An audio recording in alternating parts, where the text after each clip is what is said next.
kami siap mendengarkan Tuhan. Di dalam nama Yesus kami berdoa dan mengucap syukur. Haleluya, sama-sama kita katakan amin. Haleluya, silakan dulu Bapak Ibu Saudara. Berikan dulu kemuliaan yang meriah buat Tuhan Yesus. Haleluya. Puji nama Tuhan. Shalom bagi kita semuanya. Selamat Paskah bagi kita semuanya. Happy Passover. Amin.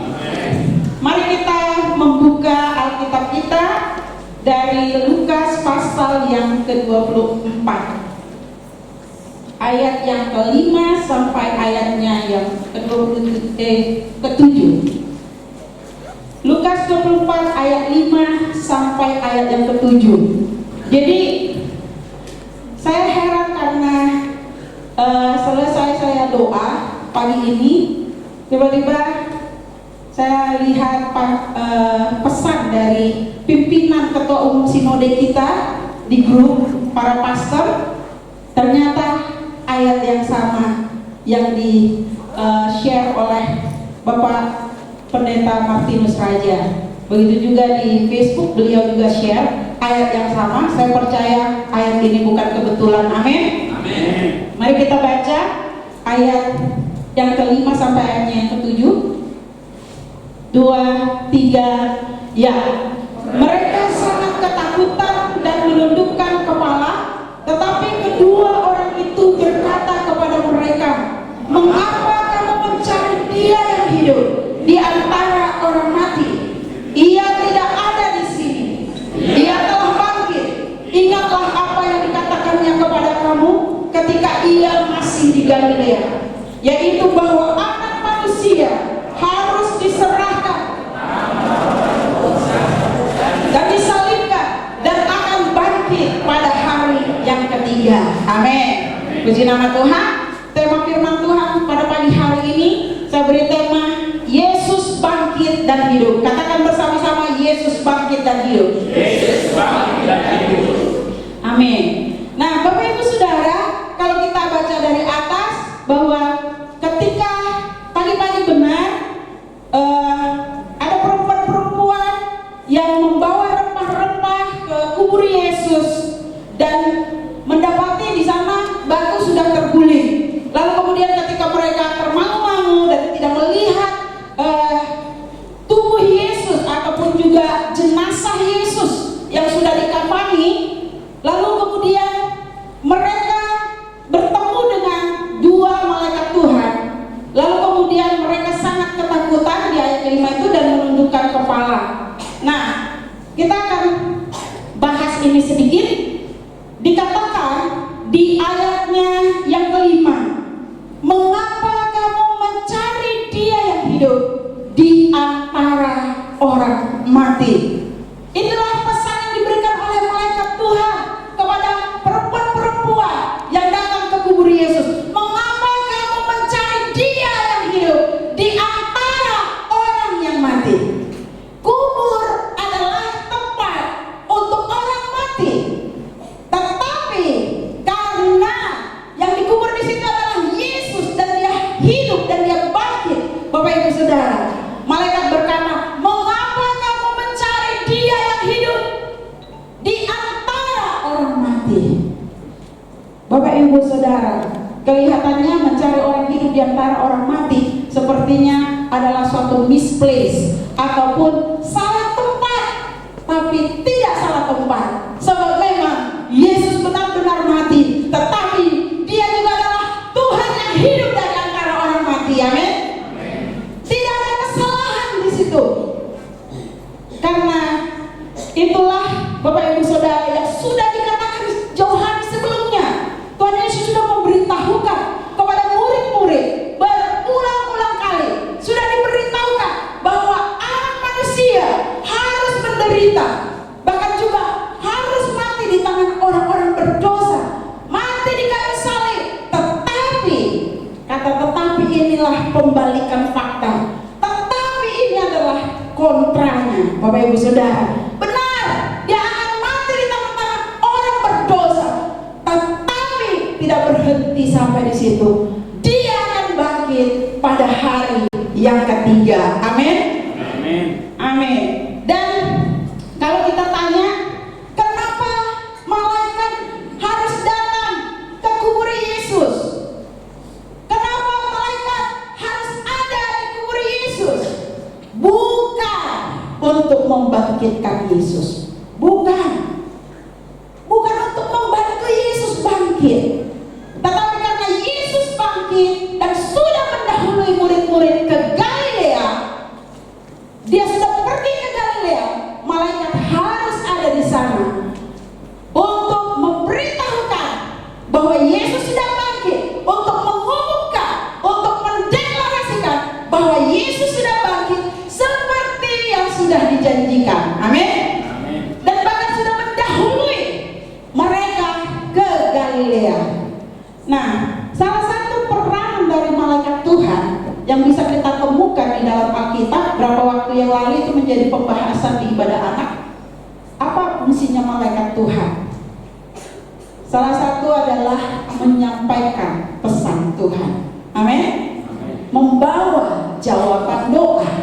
Yang ketiga, melindungi dan menjaga kita. Yang keempat, melakukan penghakiman terhadap orang-orang fasik.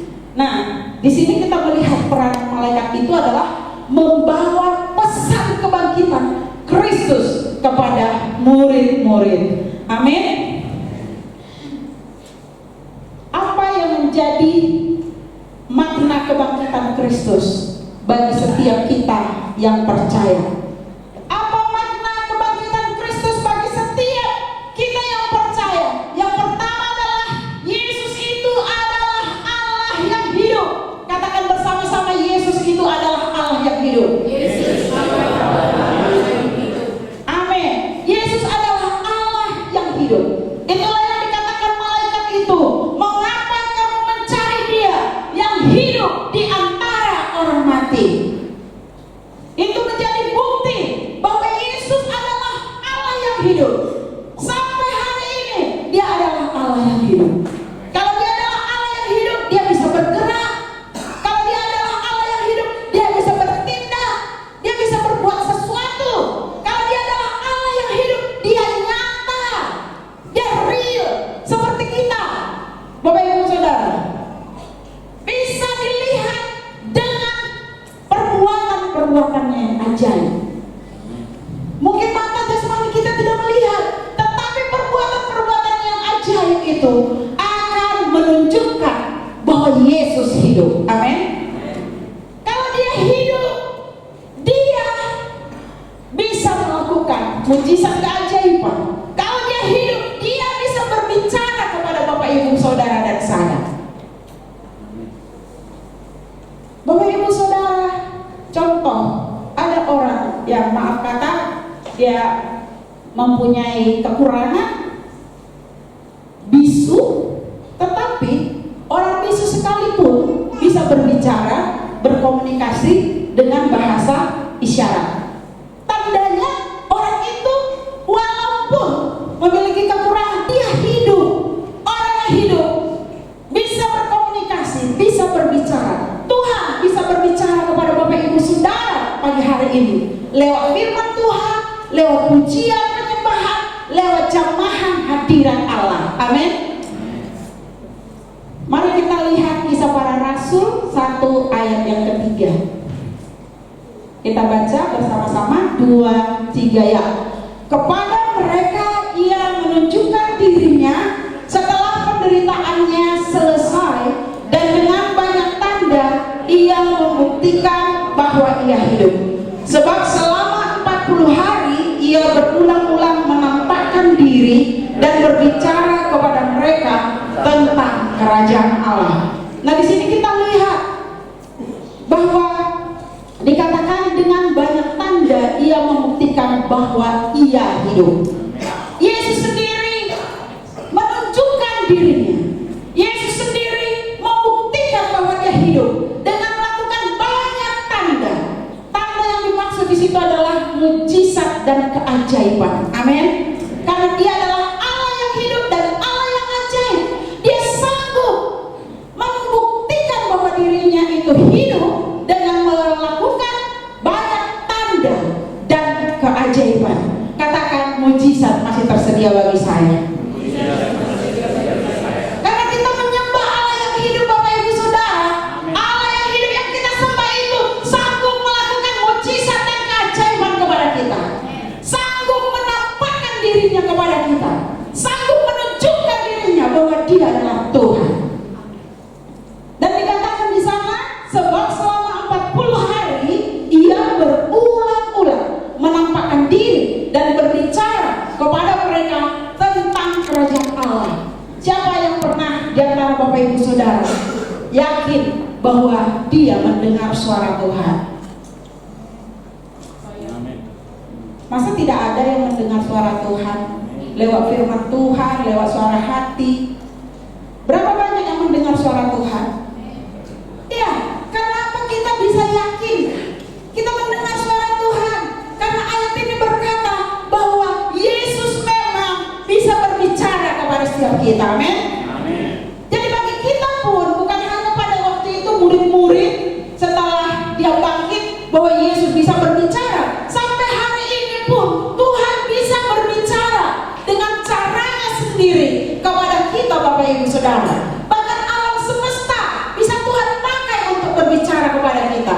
Hari Jumat yang lalu, ketika kita merayakan Jumat Agung, ketika film The Passion of Christ diputar, walaupun tidak ada teks bahasa Indonesianya, Bapak Ibu Saudara, ada seorang anak yang melihat film itu. Dia mungkin dijamah hatinya oleh Tuhan dan Tuhan berbicara sesuatu kepadanya melalui penderitaannya. Dan anak itu terus-menerus menangis. Dia terus-menerus menangis selama melihat film itu. Dan kepada anak kecil sekalipun Tuhan masih bisa berbicara sampai hari ini.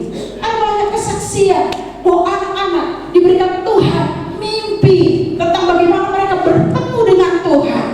Ada banyak orang, bahkan orang yang memusuhi Tuhan, orang yang menista Tuhan, orang yang menghujat Tuhan, Tuhan pun bisa berbicara kepada mereka. Sebab itu ada banyak orang yang seperti itu juga pada masa sekarang ini diselamatkan oleh Tuhan, karena Yesus adalah Allah yang hidup. Amin. Allah yang hidup, Allah yang sanggup menunjukkan dirinya, dan Allah yang berbicara kepada mereka. Bapak Ibu Saudara, setiap hari kita punya kesempatan untuk mengalami Yesus. Amin. Setiap hari kita punya kesempatan juga untuk mendengar suaranya. Kita selalu punya kesempatan itu, dan berbahagialah kita, Bapak Ibu Saudara, karena kita memiliki kesempatan itu, karena kita menyembah Allah yang hidup, Allah yang real, Allah yang nyata, Allah yang sanggup membuktikan dirinya ada, Allah yang sanggup membuat mukjizat dan keajaiban, dan Allah yang berbicara kepada kita. Amin. Mari kita lihat Ibrani 13 ayat yang ke-8. Siapa yang sudah hafal ayat firman Tuhan ini? Oke, kita baca ayat firman Tuhan ini 2-3 ya. Yesus Kristus tetap sama, baik kemarin maupun hari ini dan sampai selama-lamanya. Sebelum Yesus disalibkan, seperti apa Yesus ketika Yesus belum disalibkan? Dia sanggup melakukan semua mukjizat yang ada di dunia ini. Mau yang namanya mukjizat pelipat gandaan, mau yang namanya membangkitkan orang mati, mau yang namanya menyembuhkan sakit penyakit, mau yang namanya menundukkan alam semesta, termasuk meredakan angin badai, apapun, mendatangkan mukjizat keuangan sekalipun, Yesus sanggup. Karena dari mulut ikan yang dipancing oleh Petrus, Yesus berkata, engkau akan mendapatkan 2 dinar dari sana. Amin. Apapun yang Yesus lakukan sebelum dia disalibkan, ketika dia bangkit, lebih lagi Bapak Ibu Saudara, dia sanggup melakukan itu. Amin. Apapun persoalan Bapak Ibu Saudara saat ini, apapun pergumulan Bapak Ibu Saudara saat ini, percaya bahwa Anda memiliki Allah yang hidup, yaitu Yesus Kristus. Amin. Dan Dia masih bisa melakukan tanda dan keajaiban bagi Bapak Ibu Saudara. Dia masih memberikan jalan keluar bagi Bapak Bapak Ibu Saudara, dia masih sanggup menolong. Dia masih sanggup untuk mengerjakan hal-hal yang besar dalam hidup Bapak Ibu Saudara. Amin. Mari kita lihat sebentar tampilan video, hanya tidak sampai selesai, 2-3 menit saja. Kenapa harus dibakar? Kan gini, kita yang ingin mengislamkan pendeta itu, karena pendeta ini saya selamatkan gak berhasil. Saya punya ide dalam benak pikiran saya kan, kalau seandainya ini gereja dibakar, mungkin pendetanya akan menyerahkan diri masuk Islam. Tapi ternyata tidak ada yang menyerahkan diri. Justru setiap gereja yang saya bakar, mereka saya survive. Itu mereka pada nyanyi-nyanyi di gereja dibakar. Sampai saya berkata nih, orang sama apa ya? Ini orang bisa dan kali ya, kok gereja dibakar kok malah nyanyi-nyanyi? Ternyata di balik pujian itu mungkin ada kuasa Tuhan. Mungkin mereka berdoa, Tuhan, oh jamah hati orang yang membakar gereja. Dan ini salah satu korban doa. Saya katakan, saya itu gak ada niat jadi pendeta, gak ada tujuan saya jadi hamba Tuhan, gak ada niat saya. Karena saya tidak dari kecil orang sudah dibesarkan di keluarga Muslim. Sholat 5 waktu saya lakukan, puasa di bulan Ramadan saya kerjakan, dan sholat-sholat lainnya saya kerjakan. Itu gak ada niat saya menjadi seorang hamba Tuhan. Tapi karena firman Tuhan sendiri berkata, bukan kamu yang memilih aku, tapi aku yang memilih kamu. Pak, saat membakar gereja itu Bapak tidak apa? Saya saat itu pikiran saya gak kasih. Yang terpenting visi saya berhasil. Karena saya benci kekristenan, benci sekali saya dengan orang Kristen. Bahkan kalau lihat pendeta lebih benci lagi saya. Tapi sekarang berteman sama pendeta. Ini sangat menarik, dan mantan pembakar gereja itu kini mengikut Kristus. Bagaimana proses Bapak menerima Kristus, Pak? Bisa diceritakan? Prosesnya menerima Tuhan Yesus ketika saya menanti kedatangan pendeta untuk menyerahkan diri masuk Islam. Nah, saya prosesnya itu karena mimpi. Biasanya saya kan kalau habis sholat isya saya tidur di tengah malam, jam 12 saya baru tidur, persiapan untuk ngajar ngaji buat hari minggunya. Nah, pada saat itu ketika saya tidur karena enak badan, itu Tuhan kasih mimpi sama saya. Di dalam mimpi tersebut ada cahaya sinar yang menerangi tubuh saya, dan cahaya itu adalah suara yang sangat lembut. Dia berkata, akulah jalan, kebenaran, dan hidup. Tidak ada seorang pun yang datang kepada Bapa kalau tidak melalui aku. Dan akhirnya saya terbangun dalam mimpi saya. Nah, ketika saya terbangun seolah-olah ini nyata. Kenapa? Karena sekujur tubuh saya penuh dengan keringat. Saya masuk ke kamar mandi, saya ngambil sembahyang, saya sholat Allahu Akbar, sholat tengah malam, sholat tahajud. Nah, tahajud kan sunnah, ya kan? Ibarat arti sunnah, dikerjakan dapat pahala, tidak dikerjakan tidak masalah. Beda dengan yang wajib. Kalau yang wajib dikerjakan dapat pahala, ditinggalkan berdosa. Seperti sholat 5 waktu, seperti puasa, itu kan hukumnya wajib. Oh dia bilang, saya sholat tengah malam, saya tidur. Pas mau jam 4 mau sholat subuh, kan dengar aja as-sholatu khairum minan naum. Lebih baik sholat daripada tidur kan. Ya lepas saya sholat subuh. Nah, ketika saya mau sholat subuh itu mimpi yang saya alami itu terngiang-ngiang terus dengan saya. Seolah ada yang membisiki saya terus. Ngajar ngaji sampai saya salah, sholat sampai saya salah. Karena terus saya terngiang terus. Dan akhirnya apa? Saya tanya kepada paman saya, seorang kiai. Dia bilang, kan kalau di saya kan manggil paman kan mama. Mak, abi mau tanya ke mama. Tanya naon atau Yasin? Karena di saya kan sedikit batas sudah ada. Tanya naon atau Yasin? Begini mang, saya pernah dikasih mimpi. Dalam mimpi tersebut ada cahaya sinar yang menerangi tubuh saya, dan cahaya itu suara yang sangat lembut. Dia berkata, akulah jalan, kebenaran, dan hidup. Tidak ada seorang pun yang datang kepada Bapa kalau tidak melalui aku. Coba mungkin paman tahu. Bahkan saya disuruh buka Al-Quran. Saya buka Al-Quran yang 30 juz, 114 surah. Saya buka Al-Quran itu gak ketemu ayat itu. Saya bilang, Mak, saya sudah buka Al-Quran gak ketemu. Terus paman saya bilang, coba kamu ke guru ngaji kamu tanya. Saya tanya lah ke guru ngaji saya. Justru guru ngaji saya menyarankan saya itu katanya mimpi dari setan, katanya suruh mandi air kembang. Ya terpaksa lah saya mandi air kembang. Saya belanja ke pasar Citayam, dari pasar Citayam kan gak jauh pasarnya. Saya beli air kembang. Bahkan zaman dulu zamannya belum ada handphone kan, zamannya pager. Terus itu pager saya berbunyi. Nah, kalau pager kan harus keluarkan dulu kan, pesan dulu ada dari guru saya. Jangan lupa beli minyak nyong-nyong kan. Saya pulang dari pasar, dia bilang, Abah ini minyak nyong-nyongnya sama kembang 74. Pulang kemana-mana nanti apa panggil. Ternyata guru ngaji saya itu kasih mantra-mantra di kamar mandi. Mau dimandi air kembang. Rasa di mana kembang. Ya, jadi itu adalah sebuah kesaksian tentang orang yang bagaimana Tuhan Yesus berbicara kepadanya melalui mimpi, dan pada akhirnya dia diselamatkan oleh Tuhan dari seorang pembakar gereja, dari seorang yang ingin membumi hanguskan kekristenan, tetapi menjadi orang yang percaya kepada Tuhan Yesus, bahkan menjadi hamba Tuhan pada akhirnya. Berikan kemuliaan yang meriah buat Tuhan Yesus. Haleluya. Kalau Tuhan bisa berbicara kepada orang yang belum percaya, Tuhan pasti bisa berbicara kepada kita. Apapun persoalan kita, Tuhan bisa memberi pesan. Kalau Tuhan berkata, persoalanmu selesai, atau kalau Tuhan berkata, pandang kepadaku anakku. Kalau Tuhan berkata, datang kepadaku ketika kamu letih lesu. Apapun pesan Tuhan yang kita dengar, karena Dia hidup, Dia berbicara, maka apa yang dikatakan yang pasti terjadi. Amin. Mari kita lihat poin yang kedua. Apa makna Kristus, makna kebangkitan Kristus bagi kita yang percaya? Poin yang kedua adalah bahwa Yesus itu Allah yang berkuasa. Katakan, Yesus itu Allah yang berkuasa. Yesus itu Allah yang berkuasa. Amin. Tadi puji-pujian tadi berkatakan bahwa Yesus bangkit, Dia berkuasa. Amin.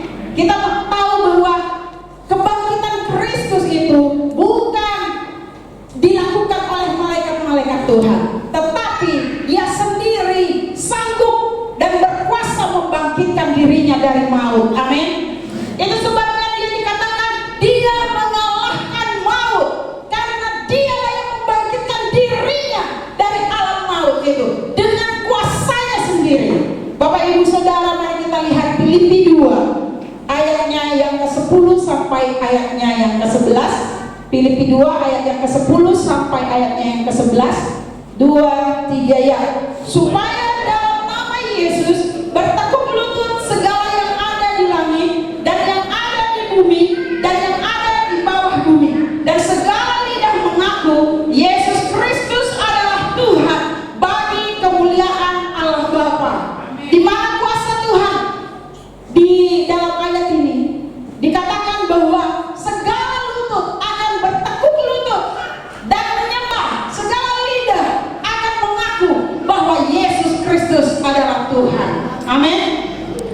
Nah, Bapak Ibu Saudara, kita lihat lagi di Matius pasalnya yang ke-28 ayatnya yang ke-18.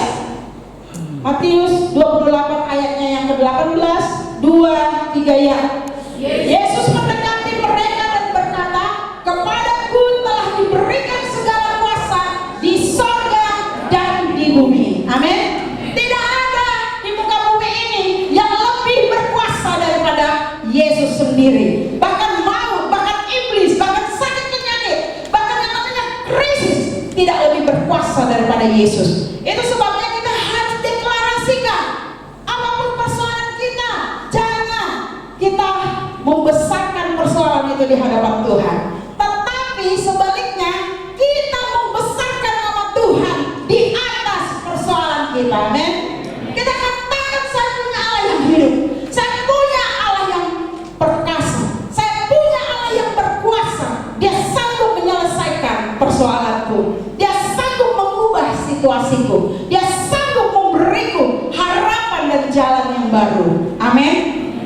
Sesuai dengan apa yang kita katakan, itulah yang akan kita alami. Nah, kita akan lihat Yohanes 1 ayat 12. Yesus yang berkuasa bukan hanya memiliki kuasa untuk dirinya sendiri, Dia juga memberikan kita kuasa yang sama. Yohanes 1 ayat 12, kita baca bersama-sama. 2, 3 ya. Tetapi semua orang yang menerimanya diberinya kuasa supaya menjadi anak-anak Allah, yaitu mereka yang percaya dalam namanya. Amin. Katakan kepada diri sendiri, saya berkuasa. Saya berkuasa. Nah, Bapak Ibu Saudara adalah orang yang memiliki kuasa. Yang perlu Bapak Ibu Saudara lakukan selain percaya adalah mengaktifkan kuasa itu di dalam diri Bapak Ibu Saudara. Bagaimana caranya mengaktifkan kuasa Kristus di dalam hidup kita? Kuasa Kristus bekerja melalui firman Allah. Amin.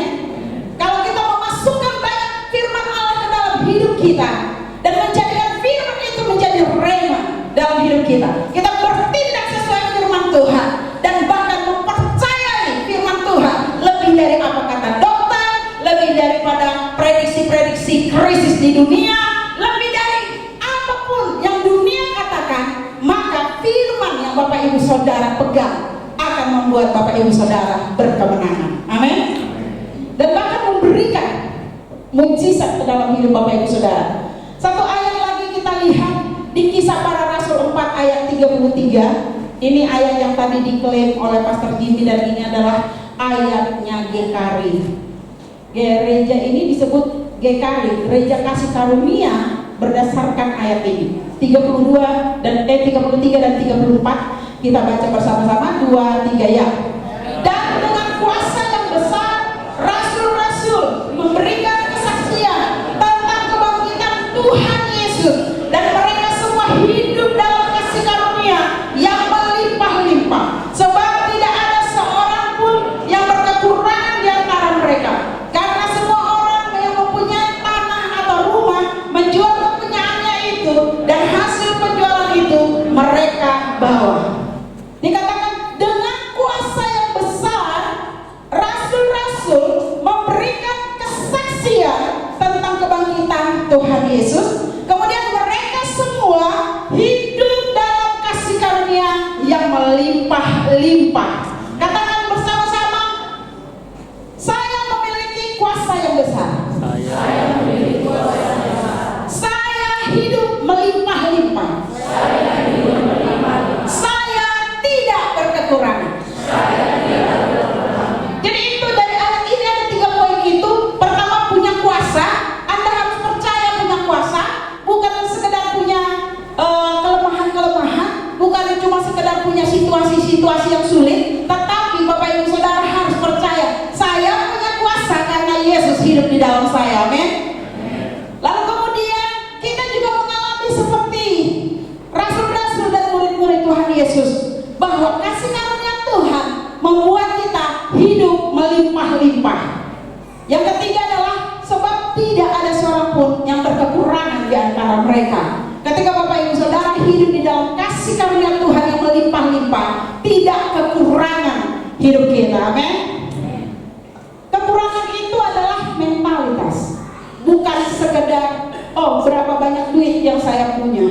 Berapa banyak duit pun orang punya, kalau mentalitasnya mentalitas kekurangan, dia tidak akan pernah puas dengan apa yang dia miliki, dan dia tidak akan pernah merasa cukup dengan apapun yang dia miliki. Jadi melimpah-limpah atau tidak berkekurangan bukan menjadi yang paling kaya di antara semua orang.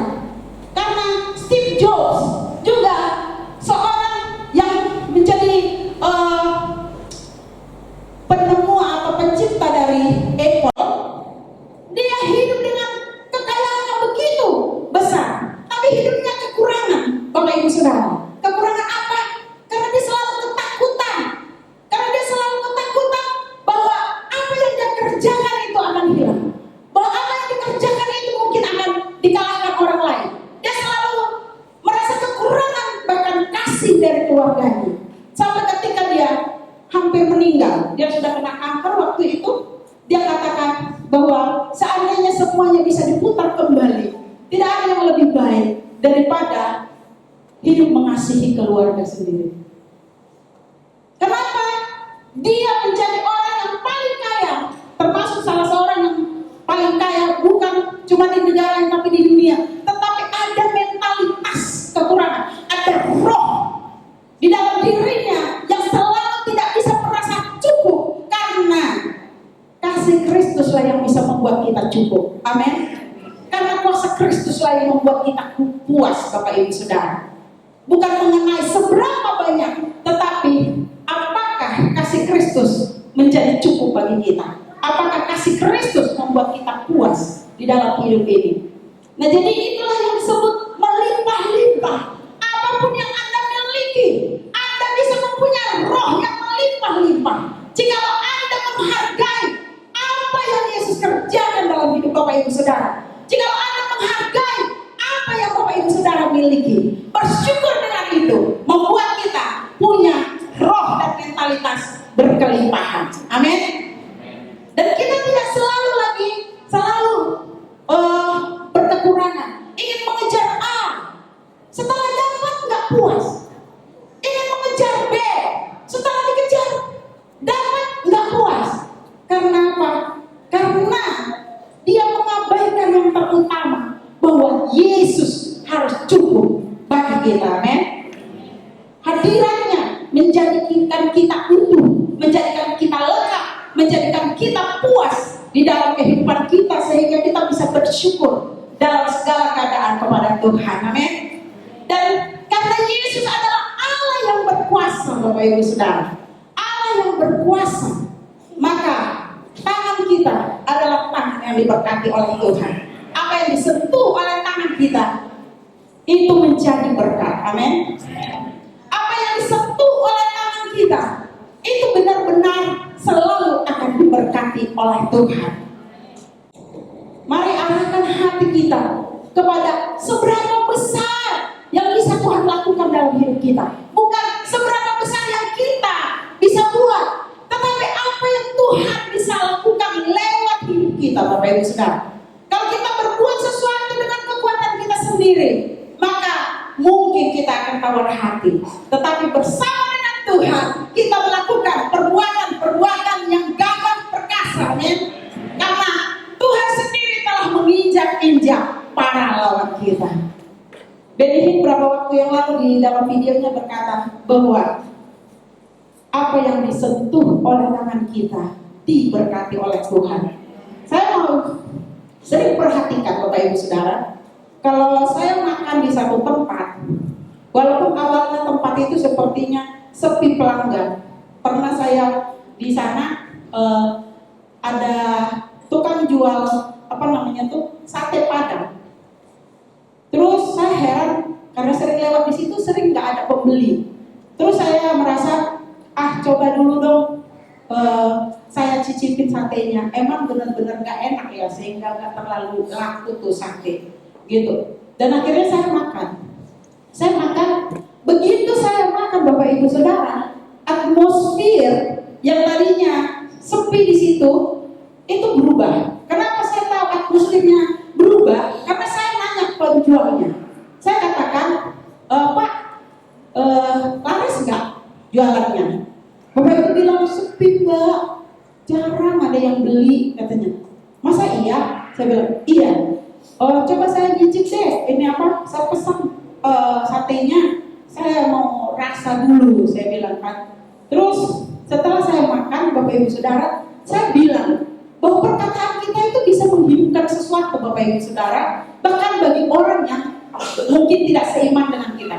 Setelah saya makan, saya bilang, sebenarnya satenya Bapak ini enak loh. Saya bilang, saya pernah ke tempat orang lain jual sate, itu satu rasa rasa kunyitnya itu terlalu tajam, aroma kunyitnya, dan yang kedua asin.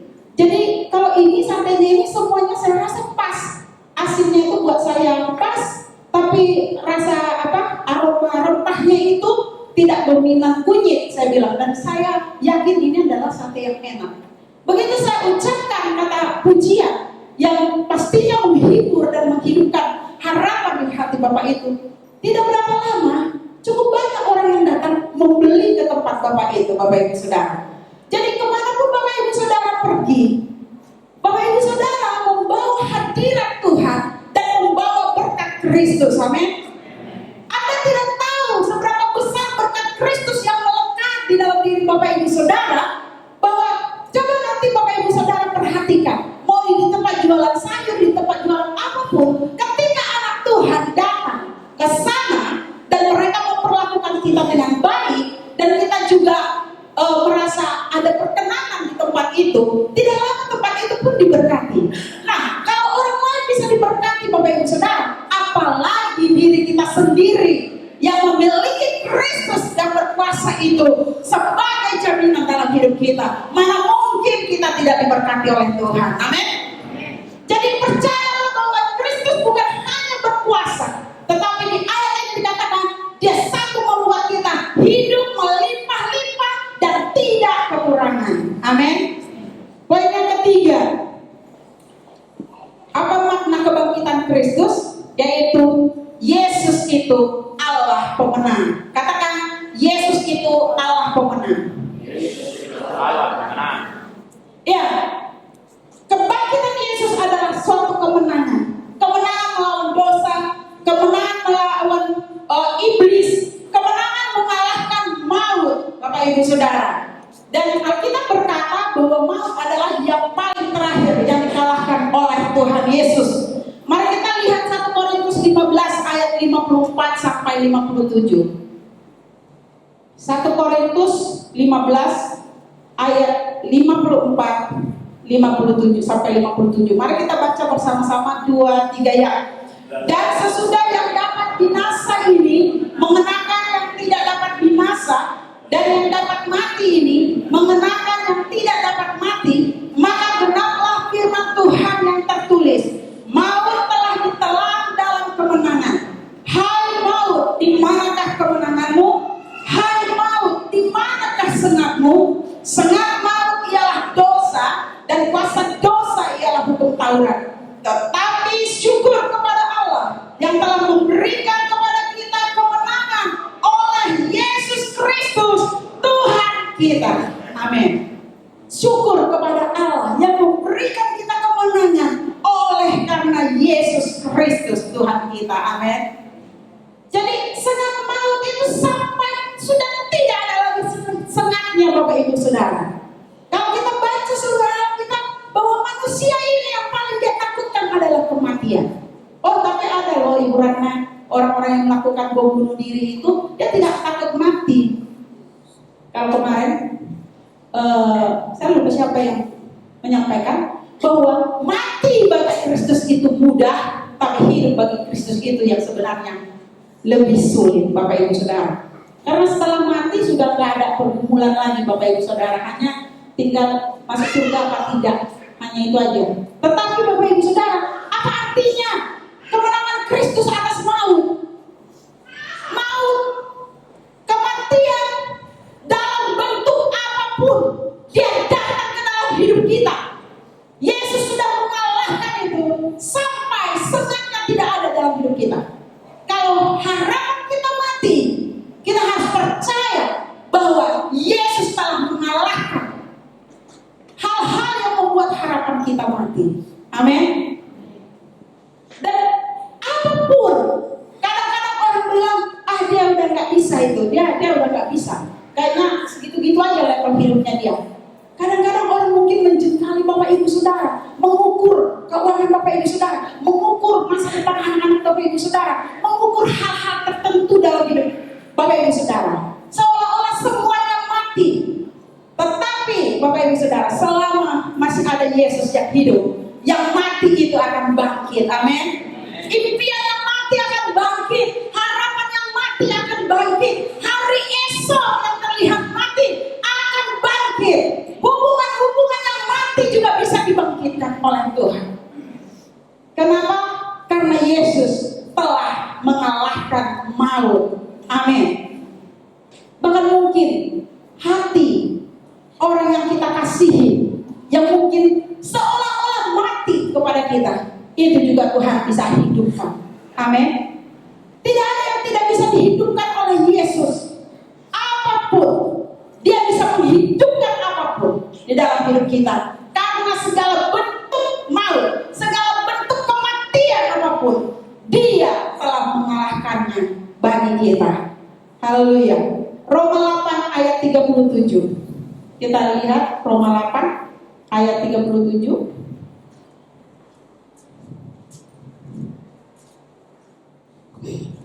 Kita baca bersama-sama 2-3 ya. Tetapi dalam semuanya itu kita lebih daripada orang-orang yang menang oleh Dia yang mengasihi kita. Kita adalah orang-orang yang lebih dari pemenang karena kita mempunyai Allah pemenang. Di dalam diri Yesus selalu ada kemenangan. Yesus sendiri juga memberikan kita kemenangan. Ada sebuah kesaksian seorang anak di hari yang begitu dingin, di hari yang hujan, dia siap-siap dan dia bilang ke papanya, "Papa, saya sudah siap. Kamu siap mau ngapain?" "Saya mau membagikan flyers." Flyers itu adalah kayak brosur undangan untuk ibadah. Terus dia bilang, "Papa tidak akan pergi keluar di cuaca yang dingin seperti ini membagikan flyers. Tapi Papa, saya ingin pergi membagikan flyers." Lalu papanya bilang, tidak sekarang. Saya tidak pergi. Paling tidak izinkanlah Papa, saya yang pergi. Karena Papa tidak tahu orang di luar sana, mereka membutuhkan Tuhan. Dan mereka perlu mendengarkan firman Tuhan. "Ya sudahlah, kamu pergi." Kata papanya dan dikasihlah flyers. Lalu kemudian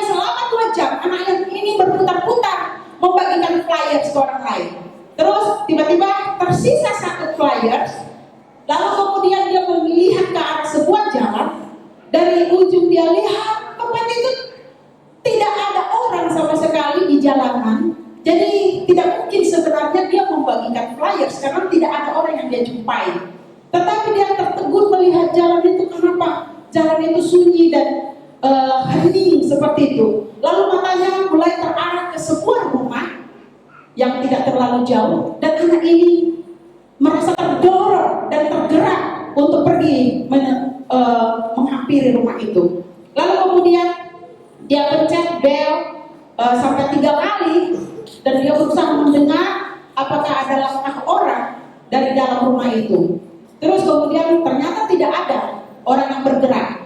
Lalu sebenarnya hatinya berkata, sudahlah, pulang aja. Soalnya kan tinggal sisa 1 flyer aja, gitu kan? Tapi ketika hatinya berbicara seperti itu, dia berpikir, aku harus coba lagi. Lalu kemudian dia pencet lagi bel itu beberapa kali. Tidak ada juga hal yang terjadi. Dia terdorong lagi melakukan lebih. Dia gedor tanpa henti. Pintu itu dia gedor, dia ketok terus. Sampai akhirnya seperti sudah cukup lama dia menggedor, barulah terdengar sebuah langkah perlahan ke rumah itu, ke pintu itu, dan dibuka pintu itu, dan seorang wanita yang sudah agak tua, tapi wajahnya itu seperti kusut dan seperti begitu sedih dan murung, menghampiri anak itu lalu berkata, nah, apa yang kamu ingin saya lakukan untukmu, kata ibu itu. Terus anak ini tersenyum, dia bilang, ibu, saya datang membawa pesan Tuhan untuk ibu, bahwa Tuhan Yesus mengasihi ibu, dan Tuhan mau berbicara kepada ibu nanti lewat firman Tuhan. Jadi datanglah ibu ke dalam ibadah kami. Nah, Bapak Ibu Saudara, anak ini tersenyum. Apa yang terjadi? Sebenarnya ibu ini kenapa lama tidak membuka pintu? Dia, suaminya beberapa waktu yang lalu itu meninggal, dan kemudian dia merasa begitu putus asa dengan hidupnya, dan dia merasa sudah tidak ada gunanya di dunia ini. Dia begitu kesepian dan tidak lagi ingin menjalani hidup, dan karena keputusasaan dia sudah menggantung tali, dan momen di mana anak itu mengetuk pintu, dia itu sudah ada di atas kursi dan mengikatkan tali ke lehernya untuk mengakhiri hidupnya. Nah, ketika ibu ini mendengar bel pertama kali 3 kali belnya, dia belum turun dari atas kursi itu dengan posisi tali itu ada di lehernya. Lalu ibu ini berpikir, kalau cuma berhenti begitu saja bel itu dan tidak lanjut, saya tidak akan membukakan pintu dan saya tidak akan istilahnya melepaskan tali ini.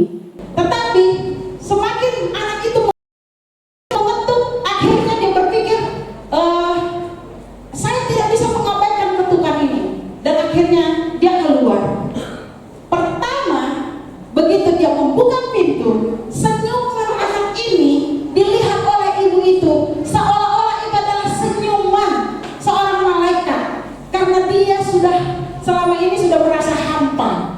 Begitu dia melihat senyuman anak itu, dia merasa hidupnya terisi dengan sesuatu. Lalu kemudian setelah dikatakan Tuhan Yesus mengasihi ibu, maka hatinya yang sudah mati, ya mati dalam hal apa? Mati dari keinginan untuk hidup, Bapak Ibu Saudara, akhirnya hidup kembali.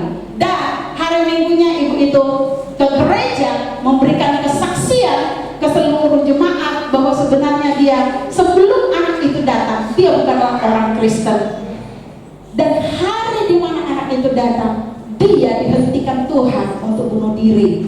Dan akhirnya semua orang yang mendengar kesaksiannya itu menangis.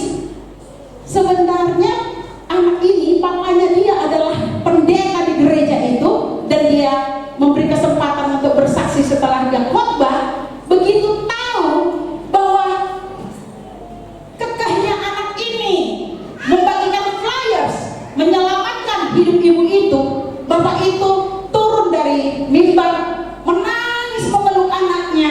Dia menyesal karena tidak menemani anaknya membagikan flyers, dan dia tidak tahu bahwa Yesus bekerja luar biasa hanya melalui flyers dan sebuah kata yang berkata Yesus mengasihi ibu.